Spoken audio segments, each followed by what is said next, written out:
Good morning student, my name है Jayaprakash. Last video में मैंने आपको कोवेलेंट बॉन्ड और आयनिक बॉन्ड से रिलेटेड कुछ बहुत ही ज़्यादा इंपॉर्टेंट क्वेश्चन आपसे डिस्कस किए थे। अगर आपने मेरी पिछली वीडियो नहीं देखी है उनकी, तो ऊपर आपको एक आई बटन शो हो रहा होगा, आप वहाँ से उन वीडियोज़ को देख सकते हो। अदरवाइज साइंस विद जयप्रकाश नाम से भी मैंने एक प्लेलिस्ट क्रिएट कर रखी है, आप वहाँ से भी उन वीडियोज़ को देख सकते हैं। आज के हमें जो टॉपिक डिस्कस करने हैं वो कुछ इस तरीके से हैं: occurrence of metals, minerals and ores and extraction of metal. Means metal की अक्रेंस, मेटल कौन कौन सी स्टेट में पाई जाती हैं, और मिनरल्स और ओस क्या होते हैं ये हमें डिस्कस करना है, और एक्सट्रैक्शन ऑफ मेटल। ये तीन जो हमारे मेन इंपॉर्टेंट टॉपिक्स हैं जो मैं आज डिस्कस करने जा रहा हूँ। ओके, तो let us start first topic, occurrence of metal. तो सबसे पहला टॉपिक है हमारा अक्रेंस ऑफ मेटल। अब हमें ये डिस्कस करना है, तो जितनी भी मेटल आप अपने नेचर में देखते हैं उनमें अधिकतर मेटल हमारी क्या हैं, क्वाइट रिएक्टिव हैं, मीन्स काफ़ी ज़्यादा रिएक्टिव होती हैं। और हमारे अर्थ में बहुत सारी मेटल्स हमें मिलती हैं। हमारी जो अर्थ क्रस्ट है वो मेजर सोर्स है मेटल का। ओके, तो फर्स्ट पॉइंट आप यही लिखेंगे, earth crust is a major source of metal. Metal also find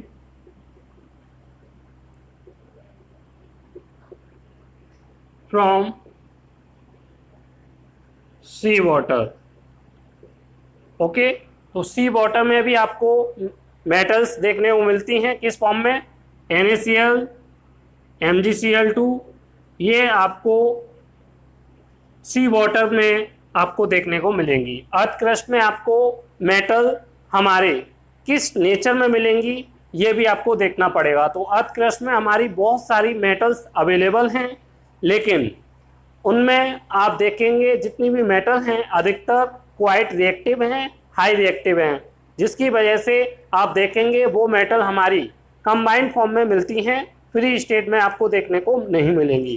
कुछ दो चार मेटल हैं जो आपको फ्री स्टेट में आपको देखने को मिलेंगी, क्योंकि ये बहुत ज़्यादा लेस रिएक्टिव होती हैं। तो वो कौन कौन सी मेटल हैं जो क्वाइट रिएक्टिव हैं, और वो कौन सी मेटल हैं जो लेस रिएक्टिव हैं और आपको फ्री स्टेट में देखने को मिलेंगी। ओके स्टूडेंट, तो आपको अब ये देखना है कौन सी वो मेटल्स हैं जो बहुत ज़्यादा हाई रिएक्टिव हैं और कौन सी वो हैं मेटल हैं जो लेस रिएक्टिव हैं। वो सबसे पहले आप ये पॉइंट नोट डाउन कर लें। Most of metal that are found in Earth's crust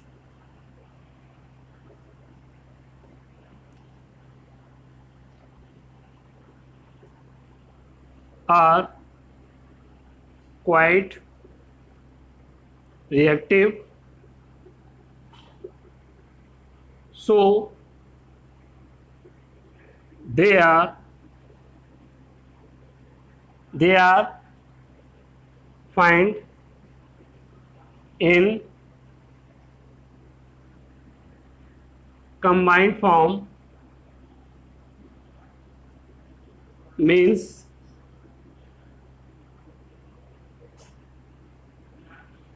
compounds like sodium, magnesium, calcium, potassium, etc। तो जो आप नेचर में देखते हैं जितनी भी मेटल्स हैं अर्थ के क्रस्ट में जो मिलती हैं, उनमें जैसे सोडियम, मैग्नीशियम, पोटेशियम, कैल्शियम, ये बहुत ज़्यादा हाई रिएक्टिव मेटल हैं और ये आपको कंबाइंड फॉर्म में देखने को मिलती हैं। और मीन्स कंपाउंड, मीन्स आपको इनको नेचर में किस फॉर्म में आप देखेंगे, कंपाउंड्स के फॉर्म में देखेंगे, इनके ऑक्साइड के फॉर्म में देखेंगे। यहाँ तो ये कार्बोनेट के फॉर्म में मिलेंगी, यहाँ सल्फाइड की फॉर्म में मिलेंगे आपको देखने को। और दे do not find in free state in nature। Okay, तो आप इनको नेचर में फ्री स्टेट में नहीं देख पाओगे। आपको जब भी ये मेटल आपको देखने को मिलेंगी तो ये किसी ना किसी कंपाउंड के फॉर्म में आपको इनको देखने को मिलेंगी। ओके,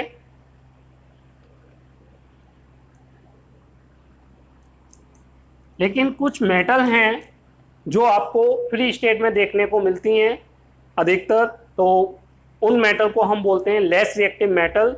और जैसे इनमें कुछ मेटल हैं हमारी, तो ये इस पॉइंट को भी लिख लें। Some of metal are find in free state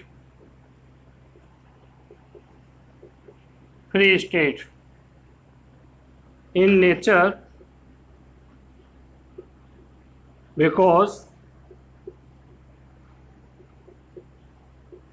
they are less reactive metal।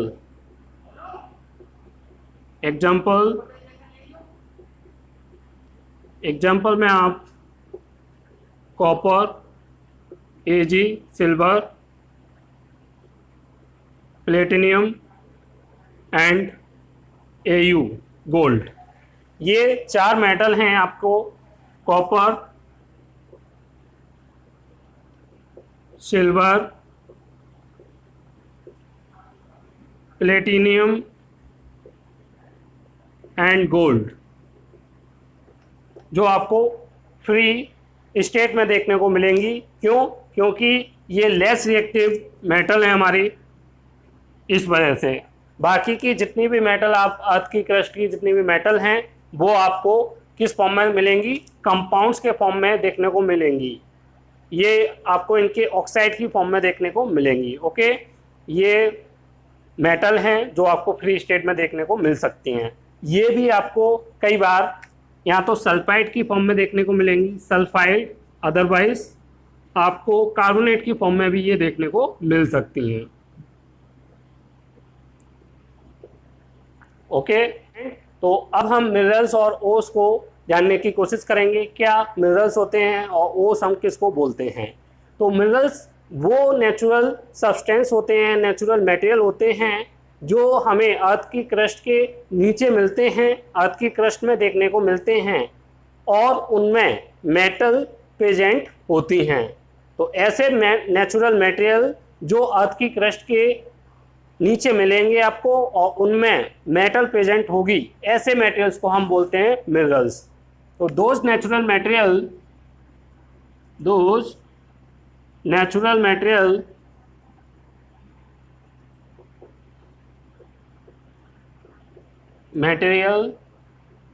that found in the Earth's crust in which metal are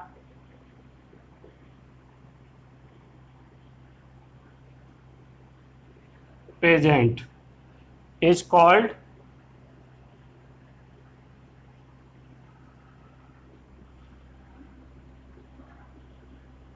minerals।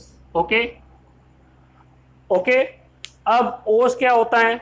Minerals आप समझ चुके हैं, वो मटेरियल जो अर्थ की क्रस्ट से आपको मिलेंगे और उनमें मेटल प्रेजेंट होगी। जैसे चट्टान के रूप में आपको देखने को मिलेंगे, कई चट्टान होती हैं उनमें से हम मेटल को एक्सट्रैक्ट करते हैं, तो वो हमारे चट्टान जो होंगी नेचुरल रॉक्स, उनको क्या बोलेंगे? हम मिनरल्स बोलते हैं। ओके, व्हाट इज ओस?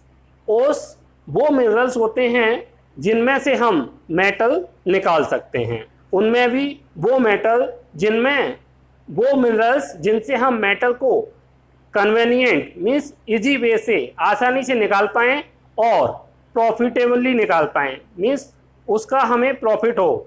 ऐसी मिनरल्स जिनसे हम मेटल को ईजिली निकाल सकते हैं, कन्वेनियंसली निकाल सकते हैं और प्रॉफिटेबली हो वो हमारे लिए, ऐसी मिनरल्स को हम बोलेंगे ओस। तो दोज मिनरल्स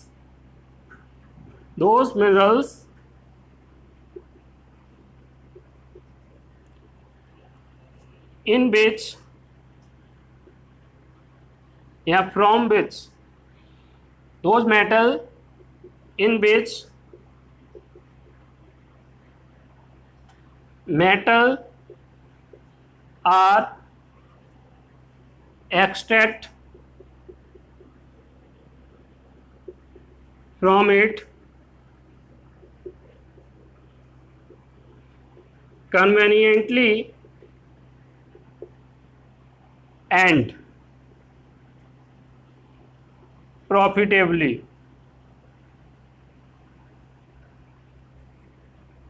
are called ओस।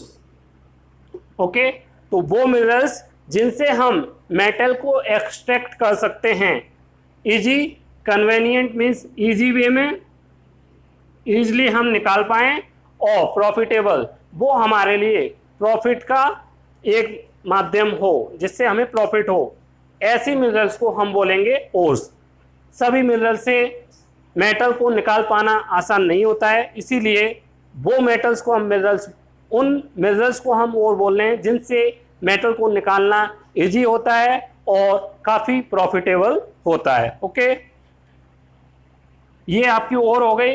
अब जितनी भी मिनरल्स हैं वो आपकी और नहीं हो सकती हैं, लेकिन जितनी ओस हैं उनको हम मिनरल बोल सकते हैं, क्योंकि ओस किसका पार्ट है? मिनरल का। लेकिन सभी मिनरल्स और नहीं होती हैं, क्योंकि सभी मिनरल से मेटल को निकाल पाना आसान नहीं होता है। तो इस पॉइंट को आप नोट डाउन कर लें। ऑल ओस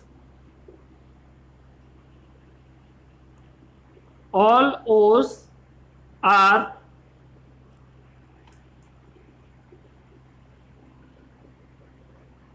minerals, but all minerals are not ores। Clear? क्योंकि सभी मिनरल से हमारा मेटल को निकाल पाना आसान नहीं होता है या फिर प्रॉफिटेबल नहीं होता है। निकाल भी ले लेकिन उससे प्रॉफिट ना हो तो ऐसी मिनरल्स को भी हम और नहीं बोल सकते हैं। ओके, तो अब मैं आपको बता चुका हूं व्हाट इज मिनरल्स और व्हाट इज ओस। अब ये वो मैंने एक इंडेक्स के रूप में इनको दिखाया है, ये मेटल हैं और ये वो ओस हैं जिस ओस से इन मेटल को एक्सट्रैक्ट किया जाएगा, और नेम ऑफ कंपाउंड इन ओस, वो किस कंपाउंड में आपको देखने को मिलेंगी, ये वो, और ये फार्मूला उस ओर का। मीन्स ये ओर का नेम है जिस ओर से हमें ये मेटल आपको एक्सट्रैक्ट करनी है, निकलती हैं। जैसे हमारा सोडियम मेटल है, वो कौन से ओर से आपको मिलता है, किससे अचीव होगा? Rock salt. रॉक सॉल्ट वो ओस है जिससे हम सोडियम मेटल को एक्सट्रैक्ट कर सकते हैं, और ये किस फॉर्म में आपको देखने को मिलेगा? क्योंकि मैंने आपको बताया था सोडियम, एल्यूमिनियम, ये जितनी भी टॉप की रिएक्टिविटी सीरीज में जितनी भी टॉप की मेटल हैं वो आपको किसी न किसी कंपाउंड के रूप में देखने को मिलेंगी। तो ये आपको सोडियम क्लोराइड के फॉर्म में देखने को मिलेगा, और सोडियम क्लोराइड का फॉर्मूला क्या होता है? NaCl। इसी तरीके से नेक्स्ट जो एल्यूमिनियम मेटल है, एल्यूमिनियम मेटल को हम किससे अचीव कर सकते हैं? कौन सी वो ओस है जिससे हम अचीव कर सकते हैं? तो उसका नाम है बॉक्साइट। बॉक्साइट वो ओस है जिससे हम एल्यूमिनियम निकाल सकते हैं, एक्सट्रैक्ट कर सकते हैं। और नेम ऑफ कंपाउंड, किस फॉर्म में आपको ये एल्यूमिनियम देखने को मिलेगी इन नेचर? तो नेचर में आपको ये एल्यूमिनियम ऑक्साइड के फॉर्म में मिलेगी, और एल्यूमिनियम ऑक्साइड का फॉर्मूला क्या होता है? Al2O3। आपको ये नेचर में इस फॉर्म में देखने को मिलेगी। अब यहाँ से आप कुछ प्रोसेस करोगे, क्या प्रोसेस होंगे वो मैं आने वाली क्लास में बताऊंगा, और इससे आप एल्यूमिनियम अचीव करोगे। Okay, next magnesium. तो मैग्नीशियम हम किससे अचीव कर सकते हैं? कौन सी वो ओस है? तो वो उस ओस का नाम है पायरोलोसिस्ट। ओके, इस ओस की मदद से हम क्या अचीव कर सकते हैं? मैग्नीशियम मेटल को अचीव कर सकते हैं। अब ये किस फॉर्म में मिलेगी आपको मैग्नीशियम, नेचर में किस फॉर्म में देखने को मिलेगी? तो नेचर में आपको ये मैग्नीशियम डाइऑक्साइड MnO2 इस फॉर्म में आपको देखने को मिलेगी। ये मैग्नीशियम डाइऑक्साइड का फॉर्मूला है MnO2। इसी तरीके से जिंक मेटल हमें अचीव करनी है तो उसको हम कहाँ से अचीव कर सकते हैं, कौन सी वो ओस है? तो आपको या तो कैलेमेनाइन ये या फिर जिंक ब्लेंड, ये दो ओस हैं जिससे आप जिंक अचीव कर सकते हैं। तो कैलेमाइन जो हमारी ओस है वो आपको नेचर में किस फॉर्म में देखने को मिलेगी? जिंक कार्बोनेट ZnCO3 इस फॉर्म में आपको देखने को मिलेगी। और जबकि जिंक ब्लेंड से आप जिंक अचीव करते हैं, इस जिंक ब्लेंड ओस से अगर आप जिंक अचीव करते हैं तो जिंक ब्लेंड आपको नेचर में किस फॉर्म में देखने को मिलेगी? तो नेचर में आपको वो जिंक सल्फाइड की फॉर्म में देखने को मिलेगी ZnS। Okay, now next, extraction of metal. What is extraction of metal? Metal हमें कहाँ से मिलती है? ओस से। तो ओस से मेटल अचीव करने की जो प्रोसेस है उसको क्या बोलते हैं? Extraction of metal. तो क्या लिखेंगे? The process by which metal is achieved from its ore is called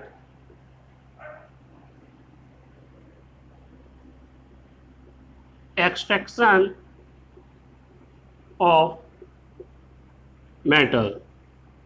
okay, तो मेटल हम ओ से मीन्स ये क्या है, जो ओर है ओ से जो मेटल को अचीव कर रहे हैं, तो ये जो प्रोसेस है कंप्लीट प्रोसेस, इसको बोल रहे हैं हम एक्सट्रैक्शन ऑफ मेटल। ओके, अब ओ से किसी ओ से मेटल को अचीव करना ये एक स्टेप में नहीं होता है। इसके लिए कई प्रोसेस होती हैं, 1 बाय 1 कई प्रोसेस करी जाती हैं, तब जाके हमें एक ओ से प्योर मेटल मिलती है। इस जितनी भी प्रोसेस हैं उन सभी प्रोसेस को मिला के क्या बोलते हैं? मेटलर्जी। ओके, एक ओ से मेटल को अचीव करना एक सिंगल स्टेप में नहीं होता है। इसके लिए हम कई सारे स्टेप्स को फॉलो करते हैं, मीन्स कई सारे प्रोसेस होते हैं। सभी प्रोसेस को मिलाकर हम क्या बोलते हैं? ऑल जो प्रोसेस हैं जो हमारे कैरिड आउट होंगे एक ओ से मेटल को अचीव करने में, उन सभी स्टेप्स को या फिर जो प्रोसेसेस हो रहे हैं उन सभी प्रोसेस को कंबाइंड फॉर्म में क्या बोलेंगे? मेटलर्जी। ओके, तो all the process that are involved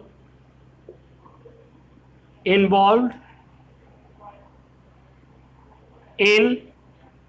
the achieving in the extraction of metals from its ore and also the refining or purification process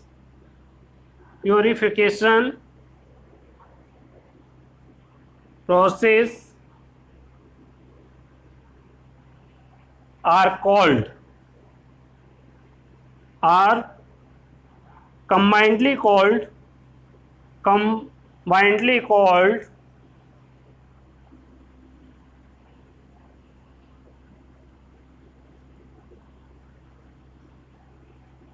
metallurgy. Okay, तो इस पॉइंट को आपको note करना होगा। कई सारे स्टेप्स को हम इन्वॉल्व करते हैं ओ से मेटल को एक्सट्रैक्ट करने में, और उसके बाद जो उसका प्यूरिफिकेशन होता है, क्योंकि जो मेटल मिलती है कई सारे प्रोसेस करने के बाद, उन प्रोसेस की वजह से उसमें कुछ इम्प्योरिटी आ जाती है, उस इम्प्योरिटी को हमें रिमूव करना होता है। इस प्रोसेस को हम बोलते हैं मेटलर्जी। ओके ओके स्टूडेंट, अब एक्सट्रैक्शन ऑफ मेटल मैंने आपको बताया कोई एक स्टेप नहीं है जिससे हम ओर से मेटल को एक्सट्रैक्ट कर लें, उसके लिए कई सारे प्रोसेस होते हैं। तो वो प्रोसेस क्या हैं? 3 प्रोसेस हमें मेनली किसी ओस में से मेटल को एक्सट्रैक्ट करने के लिए करने होते हैं। पहला, कंसंट्रेशन ऑफ ओर। तो कंसंट्रेशन ऑफ ओर क्या है? सबसे पहले कंसंट्रेशन ऑफ ओस। तो कंसंट्रेशन ऑफ ओस ये है, जो अब हम ओस अर्थ में से निकालते हैं, हमें अर्थ में से क्या मिलती है? ओस मिलती है। तो उसमें काफ़ी सारे पार्टिकल्स होते हैं, सैंड पार्टिकल होते हैं, और हमारे रॉक सेल्ट होते हैं, रॉकी पार्टिकल होते हैं, और धूल के कण होते हैं हमारे। ये सारी इम्प्योरिटी उसमें ऐड होती हैं। इन इम्प्योरिटी को रिमूव करने की जो प्रोसेस है उसी को बोलते हैं हम कंसंट्रेशन ऑफ ओर। तो द रिमूवल या the process of removal of sand particle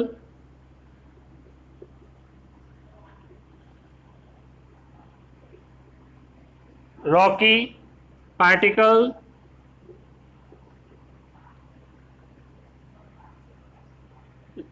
dust particle etc is called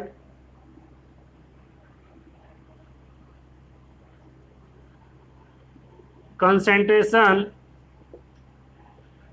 of ओस। ओके, तो ये हमारा कंसंट्रेशन ऑफ ओस होता है, क्योंकि जो हमें अर्थ की क्रस्ट से मिलता है, खुदाई करके हम जो ओस निकालते हैं, तो उससे जो ओस मिलती है उसमें काफ़ी सारी इम्प्योरिटीज़ होती हैं। तो ये जो इम्प्योरिटीज़ हैं, sand particle, rocky particle, dust particles, इन सभी को रिमूव करने की जो प्रोसेस है उसको बोलते हैं कंसंट्रेशन ऑफ ओर। ओके, दूसरा फिर हमारा नेक्स्ट पार्ट है, नेक्स्ट पार्ट हमारा क्या है? Conversion of concentrated ore into metal. अब हमारी मेटल में जो ओस है उसमें से डस्ट पार्टिकल, रॉकी पार्टिकल, इस तरीके के जो धूल छोटे मोटे पार्टिकल थे वो रिमूव हो चुके हैं। अब वो हमारी कंसंट्रेटेड हो चुकी है। कंसंट्रेटेड ओर में से अब हमें मेटल को अचीव करना है, तो वो कैसे होगा? तो इसके लिए हमें इस सेकंड टॉपिक को पढ़ना होगा, कन्वर्जन ऑफ कंसंट्रेटेड और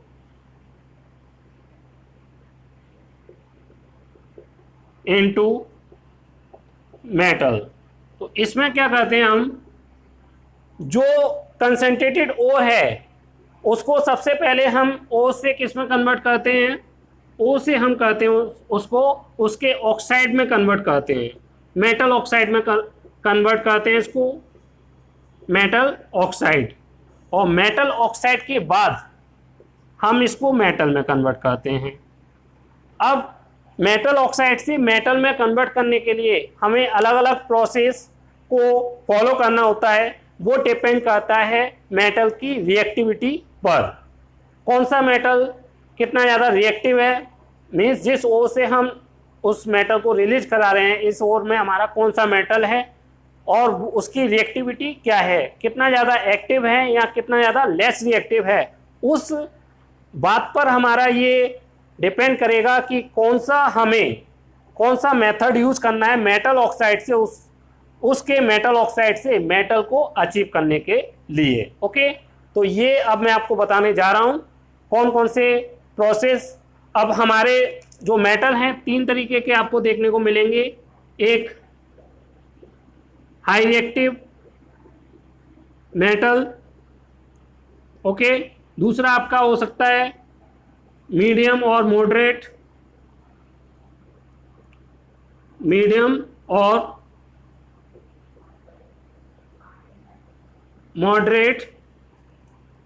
रिएक्टिव मेटल, और तीसरा आपका हो सकता है लेस रिएक्टिव मेटल। अब आपको ये मैंने बता दिया, जितनी भी ओस हैं उसको सबसे पहले हम मेटल ऑक्साइड में कन्वर्ट करते हैं, और मेटल ऑक्साइड से मेटल को अचीव करने में हम कोई मेथड यूज करेंगे। अब वो मेथड किस बेस पर डिपेंड होगा, उसकी रिएक्टिविटी पर। ओके, तो इस पॉइंट को मैं यहाँ ऊपर नोट कर दे रहा हूं।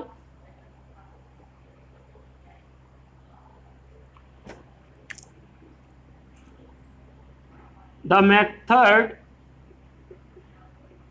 is used to convert metal oxide to its metal is depend upon the reactiveness of metal in reactivity series, in reactivity series। Okay, तो रिएक्टिविटी सीरीज में आपको पहले ही डिस्कस कर चुका हूं student. Now extraction of metal मैं आपको बताया, मैंने आपको मेटल ऑक्साइड से हम मेटल को एक्सट्रैक्ट करते हैं, उसके लिए हम कोई ना कोई मेथड यूज करेंगे। ये इस बात पर डिपेंड करेगा मेटल की रिएक्टिवनेस कितनी हाई है या कितनी लो है या मॉडरेट लेवल की है। मेटल या तो बहुत ज़्यादा हाई रिएक्टिव हो सकती है या बहुत ज़्यादा लेस रिएक्टिव हो सकती है, अदरवाइज मीडियम लेवल की रिएक्टिवनेस उनमें हो सकती है। तो कौन सा प्रोसेस हम यूज करेंगे अब मैं आपको वो दिखाने जा रहा हूँ। Calcium, sodium, potassium, sodium, calcium, magnesium, aluminium, ये वो मेटल हैं आपको जो रिएक्टिविटी सीरीज में टॉप पर देखने को मिलती हैं। रिएक्टिविटी सीरीज में टॉप पर होने का मीन्स क्या है, ये बहुत ज्यादा हाई रिएक्टिव मेटल हैं, high reactive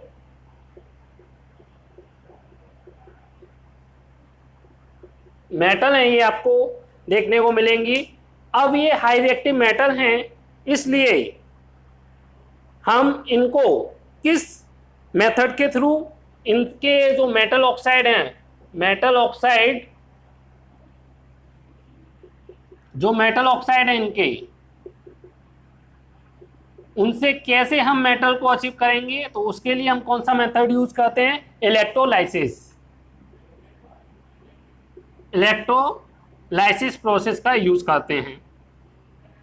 electrolysis, okay, what is electrolysis, ये मैं अभी कुछ देर में आपको समझा रहा हूं। उससे पहले अब मैं दूसरा, ये Zn, Fe, Pb और कॉपर, ये आपको रिएक्टिविटी सीरीज में बीच में मिडिल रिएक्टिविटी सीरीज में देखने को मिलेंगे, मिडिल में, इसलिए इनकी जो रिएक्टिवनेस है वो भी मॉडरेट लेवल की है। ये हमारे कैसे हैं, मीडियम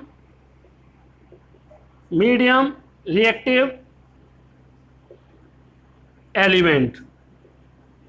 इसलिए ऐसे मीडियम रिएक्टिव एलिमेंट से जो मेटल ऑक्साइड है, मेटल ऑक्साइड से मेटल को हम कौन से मेथड से अचीव कर सकते हैं, by the process of reduction, by the process of reduction. Carbon का यूज करेंगे और कार्बन हमारा यहाँ पे रिडक्शन प्रोसेस के थ्रू हम मेटल ऑक्साइड से मेटल को अचीव कर सकते हैं।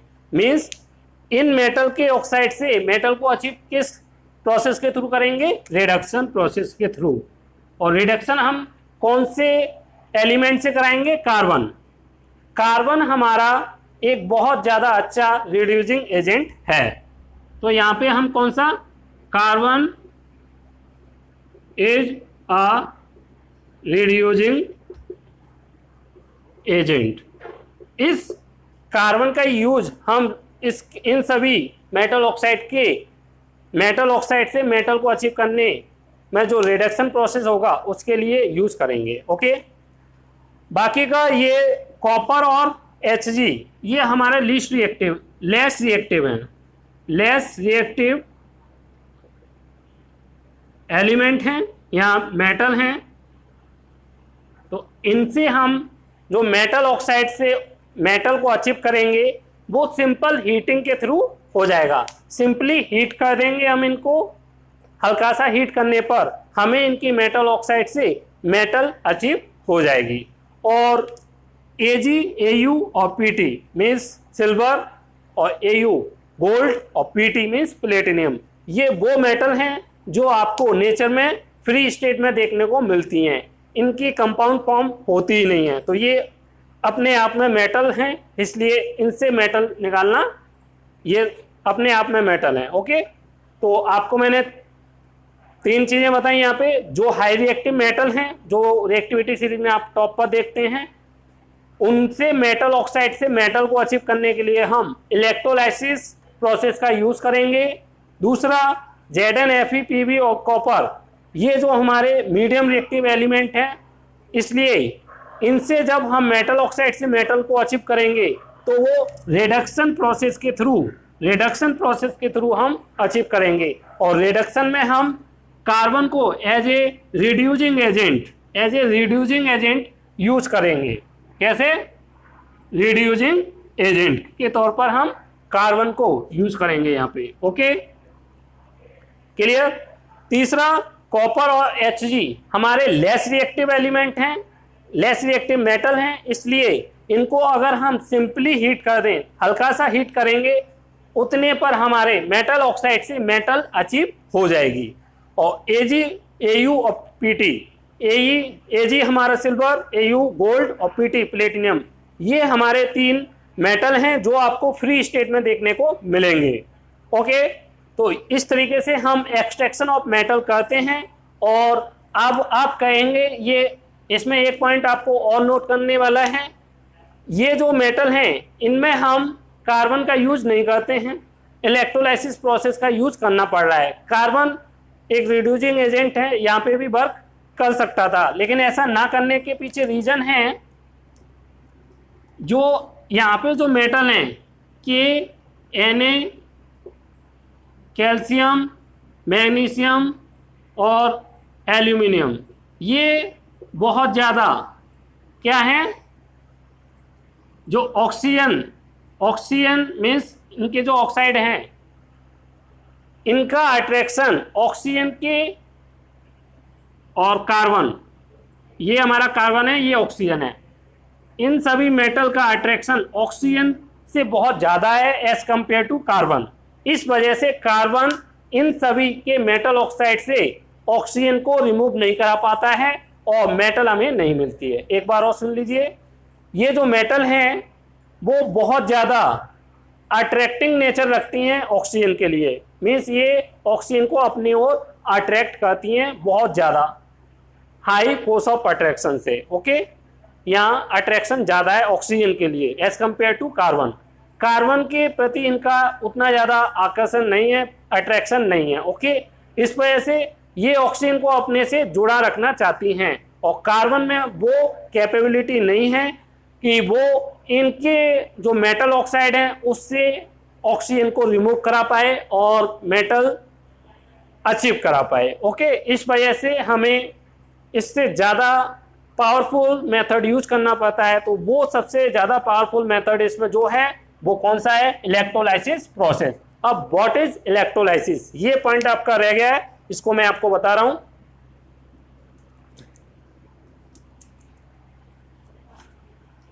तो what is electrolysis?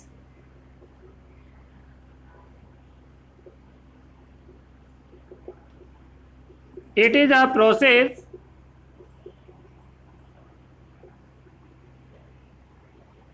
in which we apply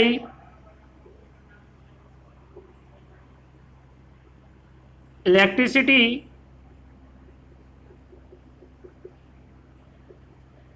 between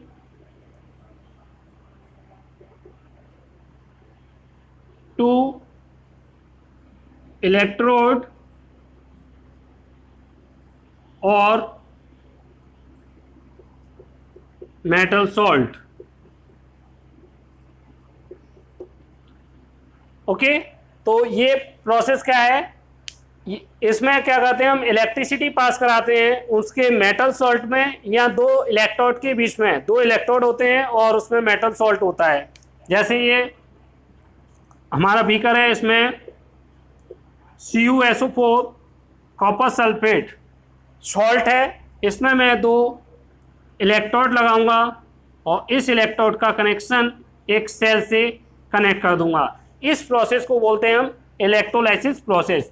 deep वे में मैं आपको नेक्स्ट क्लास में इसको बताऊंगा अलग से इलेक्ट्रोलाइसिस क्या है, तो उसके लिए आपको नेक्स्ट वीडियो देखनी होगी। ये था मेरा आज के वीडियो का पूरा लेक्चर। अगर आपको वीडियो पसंद आई हो तो प्लीज़ वीडियो को लाइक करें, वीडियो को शेयर करें, वीडियो पर कमेंट करें, और अभी तक चैनल को सब्सक्राइब नहीं किया है तो प्लीज़ चैनल को सब्सक्राइब कर लें। Thank you very much.